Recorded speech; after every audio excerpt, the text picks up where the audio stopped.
É, aqui estamos nós e quem diria fazendo um vídeo para dizer os motivos por trás dessa loucura que foi pedir demissão do meu emprego depois de tantos anos de dedicação. Se você contasse para o Maicon de 2013 que no dia 5 de julho de 2021 ele estaria abandonando um cargo super desejado dentro de uma grande multinacional, em um local onde ele é admirado e já tinha até mesmo uma carreira bem desenhada, tudo isso por decisão própria, após ter feito 3 anos de curso técnico, 1 ano de especialização e 5 anos de engenharia, dificilmente ele acreditaria nisso. Mas ele não acreditaria porque, da mesma forma com que nesse exato momento algumas coisas ainda não fazem total sentido na minha cabeça e só vai fazer daqui a 5, 10 ou 15 anos, lá em 2013, eu também não iria entender, por um simples motivo. A vida só faz sentido quando nós olhamos para ela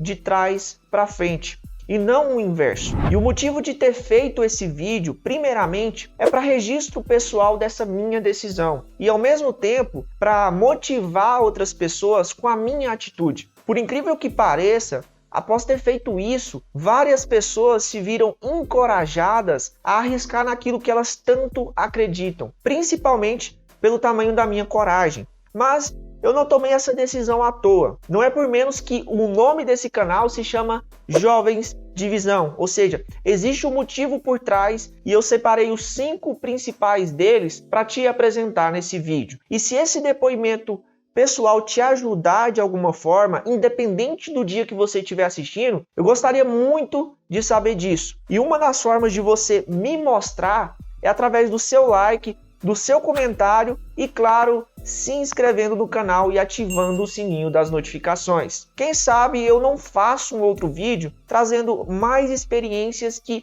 de certa forma, possam te ajudar. Pode ter certeza absoluta que tem coisa. Tudo, claro, vai depender única e exclusivamente de você.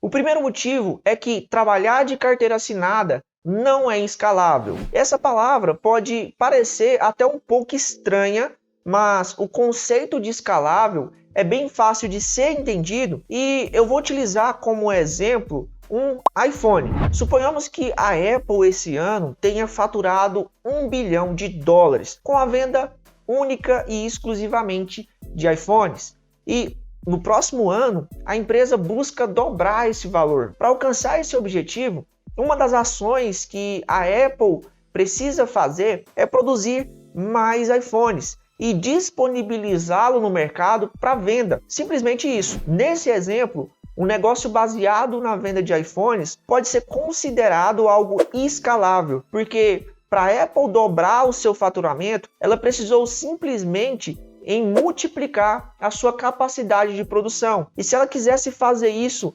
inúmeras vezes, o único fator limitante seria a quantidade de pessoas dispostas a comprar. Mas ainda assim, não deixa de ser um negócio escalável. Através desse exemplo, você vai entender o porquê trabalhar de carteira assinada não é algo escalável. Vamos supor que ao longo de um mês, você tenha trabalhado um total de 220 horas e em troca disso, recebeu um salário de R$3.000. Isso significa que você recebeu aproximadamente R$14 por cada hora trabalhada. Se porventura no próximo mês você decidir ganhar R$3.014, a única coisa que você precisa é trabalhar 1 hora a mais, ou seja, 221 horas. Se no mês seguinte você decidir ganhar R$3.028, você precisa trabalhar 2 horas a mais, ou seja, 222 horas. Como você pode ver, existe uma relação onde quanto maior a quantidade de horas trabalhadas, maior o seu salário no fim do mês. E é claro que, para ficar mais fácil de você entender, eu desconsiderei alguns fatores, como por exemplo, o próprio imposto de renda. Até aí tudo bem, 1 hora aqui, 2 horas ali, de certa forma, você está conseguindo escalar os seus ganhos. Agora vamos supor que um mês qualquer você queira tirar um salário de R$ 6.000. Utilizando do mesmo cálculo, isso significa que você teria que trabalhar 440 horas dentro de um único mês. E é aí que a gente consegue perceber uma dificuldade. Quanto mais você deseja ganhar, mais horas você precisa trabalhar dentro do mesmo dia. Nesse exemplo que eu acabei de dar, 440 horas para uma pessoa que trabalha 5 dias na semana é equivalente a uma jornada de 22 horas. E aí eu te pergunto, que ser humano consegue trabalhar 22 horas no dia? Nenhum. Então, esse é um dos motivos pelo qual ser funcionário não é escalável. Conforme você acabou de ver, existe um limite da quantidade de horas que você consegue trabalhar, sendo ela de no máximo 24 horas. E sem falar que o máximo que as empresas brasileiras podem permitir que você trabalhe por legislação é 10 horas, ou seja, na realidade, você só consegue trabalhar no máximo 10 horas por dia para a mesma empresa. E se quiser ganhar mais, você precisa ter mais de um emprego. Então, a conclusão que eu tirei é que trabalhar vendendo horas, que é o que fazemos ao trabalhar de carteira assinada, não é o melhor negócio do mundo. Haja vista que chega um momento em que existe um teto que impede você de escalar. Ah, Mike, então qual é o melhor negócio do mundo para você? A resposta eu já dei. O melhor negócio é aquele que permite você escalar os seus ganhos, como por exemplo, vendas. Não é à toa que eu usei o exemplo do iPhone para ilustrar um negócio escalável no início. O segundo motivo é a total falta de equilíbrio entre vida pessoal e vida profissional. Se tem algo que eu consegui notar ao longo de mais de 6 anos sendo funcionário, passando por 3 empresas diferentes, é que quanto mais a pessoa cresce como funcionário, menos equilíbrio entre vida pessoal e profissional ela tende a ter. E o pior engano é continuar trabalhando com o pensamento de que um dia esse equilíbrio vai chegar, porque de fato ele nunca chega. Na grande maioria dos casos, eu presenciei pessoas no qual, mesmo se elas quisessem, não conseguiam de forma alguma se desligar da empresa. Eram verdadeiros funcionários reféns. De forma indireta, eram obrigados a viver único e exclusivamente em prol da empresa. Eu sei que para algumas pessoas não existe problema nisso, desde que elas estejam ganhando muito bem. Só que de todas as empresas que eu passei, eu posso te falar com toda certeza, a recompensa financeira não vale nem de longe a pena pelo tamanho da dor de cabeça. Ao longo desses anos, eu percebi que essa falta de equilíbrio é algo cultural instalado especificamente em alguns cargos. Quanto mais estudo a pessoa possui, maior o cargo, e quanto maior o cargo, menos qualidade de vida. Claro que isso aqui não se aplica a todas as empresas, até porque 3 empresas não servem de métrica para transformar essa minha observação em uma verdade universal. Quando eu entrei no meu último emprego, o meu objetivo principal era crescer rumo ao corporativo. Isso não era um sonho, eu tinha de fato um objetivo, tanto que na mesma época que eu trabalhava, eu cursava engenharia. Ou seja, eu estava me preparando para alcançar isso. E, modéstia à parte, conforme eu já falei, eu até tinha um caminho bem aberto para isso. Tanto que as pessoas ficaram chocadas no dia em que eu pedi a minha demissão. Todavia, eu fui desencorajado por conta dessa falta de equilíbrio que eu notava na vida das pessoas que estavam onde eu queria um dia estar. O que eu mais vi foram pessoas respondendo e-mails e mandando mensagens de WhatsApp durante a madrugada, trabalhando de domingo a domingo, sem qualquer descanso, recebendo ligação nas férias, no feriado, em festas de aniversário, durante os momentos de lazer com os amigos e muitas outras coisas. É muito fácil você notar a infelicidade de quem leva uma vida assim. Em outras palavras, de quem vive em prol do emprego. Basta olhar a linguagem corporal dela e principalmente o semblante. Se você fizer essa leitura, você vai perceber que elas mais se parecem prisioneiras das suas próprias decisões. Haja vista que boa parte delas não tem outra saída a não ser permanecer ali, trabalhando naquele local, pois aquilo foi o que elas estudaram e se prepararam para ocupar. Eu cansei de ver pessoas que estavam onde um dia eu queria estar, com uma rotina tão exaustiva que estava a poucos passos para o desenvolvimento de depressão, ansiedade, crise do pânico e muitas outras perturbações mentais pelo simples fato delas nunca serem o suficiente, o bastante, apesar de abrirem mão da própria vida em prol da empresa. E foram essas observações as responsáveis por reforçar ainda mais o meu desejo de sair e construir algo meu. Para você que entrou nesse vídeo, eu quero que você entenda o seguinte: eu não vejo problema nenhum com quem vive com esse desequilíbrio e gosta. Tanto que, por um período durante a minha carreira, isso foi uma rotina para mim. Só que eu sempre tive um negócio na minha cabeça. Se for para você ter esses problemas, que seja por algo seu e não dos outros. Quando você tem algo seu, você se mata de trabalhar e ganha proporcionalmente ao seu esforço. O terceiro motivo é que eu não alcançaria os meus objetivos sendo funcionário. Para que você possa entender o que eu quero dizer com isso, eu vou pegar como exemplo o preço de apenas um dos meus objetivos. Eu não vou falar aqui especificamente o que é, mas através do preço você vai conseguir entender muito bem a minha linha de raciocínio. Nesse exato momento, apenas um dos meus objetivos custa aproximadamente R$570 mil.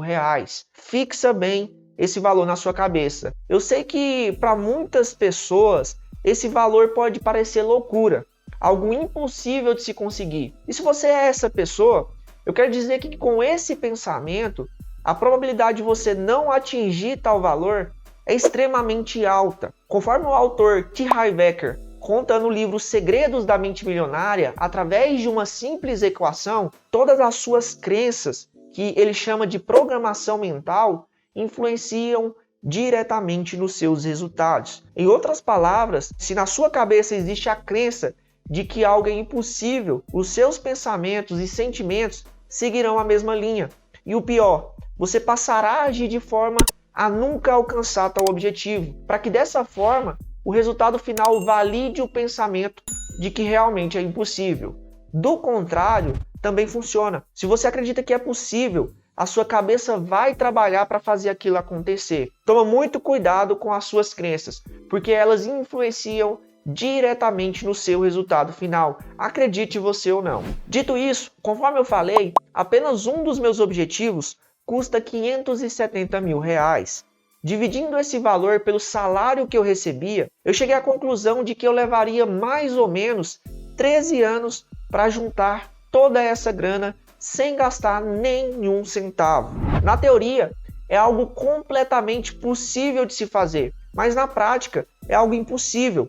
E foi aí que eu tive que ser o mais lógico possível. Ou eu continuava trabalhando pelos meus próximos 13 anos sem gastar nenhum real, ou eu buscava outro meio de tornar os meus objetivos mais alcançáveis. Diante disso, eu tomei a decisão que pouquíssimas pessoas teriam a coragem de tomar. Eu decidi sair e focar único e exclusivamente no meu próprio negócio. O quarto motivo é que eu sempre tive a veia empreendedora. Hoje eu posso te afirmar que esse, com toda certeza, foi um dos motivos da minha inquietação e, ao mesmo tempo, da minha saída. Olhando para trás, eu posso afirmar sem qualquer medo de errar que eu sempre tive as características de um empreendedor. E quando eu falo sempre, é desde a infância. Primeiro que eu gostava de dinheiro, ou seja, eu já era capitalista desde pequeno. Dificilmente você vai encontrar um empreendedor que não é capitalista. Pode até encontrar, mas a grande maioria deles tem sede por dinheiro. Porque quanto mais dinheiro eles fazem,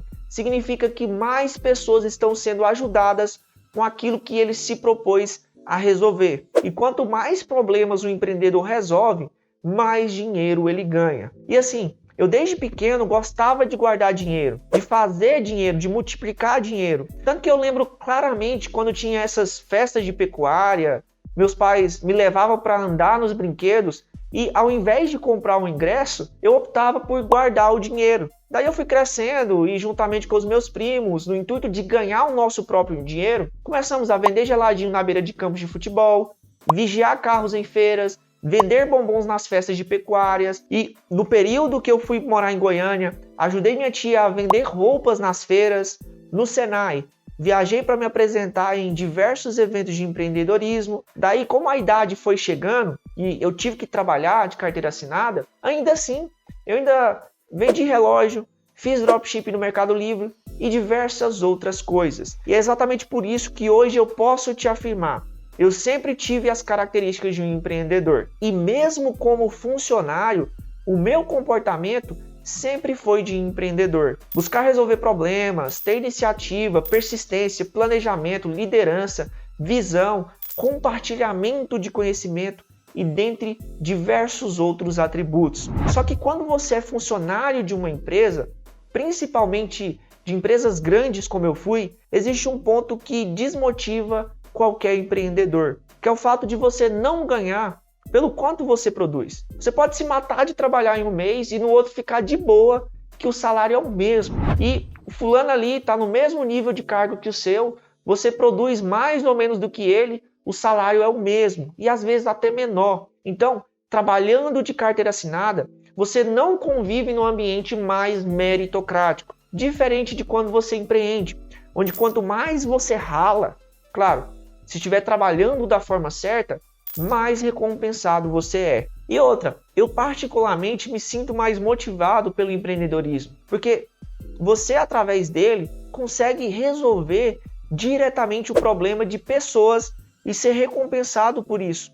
Diferentemente de quando você trabalha de carteira assinada, onde você também contribui na resolução de problemas, mas você não consegue ver e sentir isso de forma tão clara. O quinto motivo é o fato de que o melhor momento para arriscar é quando você ainda é jovem. No meu caso, eu sempre tive o desejo de ter o meu próprio negócio há muito tempo mesmo. Tanto que essa foi a causa raiz da minha saída, já levando em conta o fator idade. A partir do momento em que eu decidi que iria sair para focar nos meus projetos pessoais, por várias vezes eu pensei em voltar atrás. A minha cabeça procurava o tempo todo por uma rota de fuga. Isso até os últimos dias. E exatamente no penúltimo dia da minha saída, eu presenciei alguns relatos que reforçaram ainda mais a certeza de que eu precisaria realmente fazer isso naquele exato momento. No meu penúltimo dia de serviço, eu saí para me despedir de cada um dos meus colegas de trabalho que eu havia acumulado ao longo dessa minha jornada, e de forma quase unânime, o que eu ouvia das pessoas mais experientes do que eu eram histórias pessoais das oportunidades que elas tiveram em algum momento da juventude e que por medo elas não agarraram, mesmo sabendo que aquilo poderia sim, de fato, ser melhor e, claro, mudar completamente a vida delas. Analisando todo o contexto das conversas que eu tive, eu percebi traços de arrependimento por não ter tentado pelo menos uma vez. Porque agora, junto à idade, vieram os filhos, casamentos, parcela de casa, carro, bens e muitos outros fatores que atuam de fato como trava na hora de decidir em tentar algo novo. Principalmente se esse algo não for tão certo quanto o salário que cai na conta todo o início de mês. Para mim, esse foi o catalisador que eu precisava para acelerar essa reação. Porque eu não queria chegar aos meus 30 ou 40 anos de idade e carregar nas costas o arrependimento, e acredito eu até maior, porque ao longo de toda a minha fase pré-adulta até hoje, eu abri mão de muitas coisas visando objetivos maiores. Eu deixei de financiar carro, casa, apartamento, lotes, bens que, no geral, a grande maioria dos jovens da minha idade, se recebessem o mesmo salário que o meu, já teriam adquirido sem qualquer responsabilidade. Mas eu não fiz isso, porque eu sabia que ao financiar, por exemplo, uma casa de 30 anos, eu teria um compromisso de 30 anos, onde eu seria obrigado a me manter como funcionário até conseguir zerar tais dívidas. Se eu fizesse isso, eu poderia, de uma vez por todas, dizer adeus ao meu próprio negócio. De uma forma resumida, para você que assistiu o vídeo até aqui, os 5 motivos pelos quais eu me demiti de uma multinacional aos 22 anos de idade são: primeiro, trabalhar de carteira assinada não é escalável.